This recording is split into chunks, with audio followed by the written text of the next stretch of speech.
Seeing Trump leave the presidency earlier this year got me thinking just how weird US politics are, and specifically how bizarre the 2016 election was. It feels so long ago, but Hillary Clinton looked like a surefire win for the Democrats, and the idea of Trump actually being president felt like a bit of a joke. The 2016 election was highly controversial, and so the purpose of this video will be showing you how this controversy turned into this. Officers in Portland, Oregon confronted thousands of protesters in what police called a riot.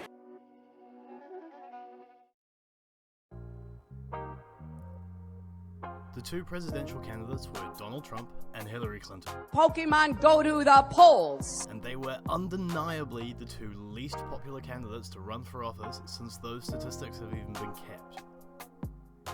Trump, the Republican candidate, was notably controversial, with a history of sexual misconduct, grab him by the pussy, xenophobia, oh, look at my African American over here. Look at him. and overactivity on social media.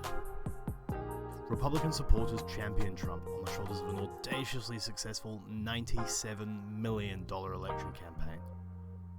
It generated more media attention, I average probably about 4 or 5 stories a day on the front page. polarizing voters of both parties, and spreading nationalistic values onto Republican voters. Let's find out if they're friend or foe, and if they're foe, let's take care of those son of a bitches.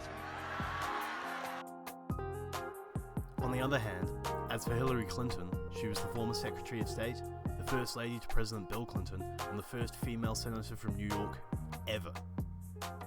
Supported by a $200 million campaign, Democratic supporters championed Hillary behind the idea of her becoming the US's first female president. Woman in the House, the White House, our fight has just begun! Playing on similar sentiments that had elected Obama just 8 years earlier. Hillary was quick to discredit Trump's Republican supporters, You could put half of Trump's supporters into what I call the basket of deplorables. playing on the negative stereotypes that Trump himself embodied. The racist, sexist, homophobic, xenophobic, Islamophobic, you name it. But of course the Trump campaign dismissed this and claimed That was just fake news by NBC. the candidates traded blows, which only added to the tensions between opposing supporters and further polarized Trump and Hillary from one another. Can you imagine what they must think of it? These people are crazy.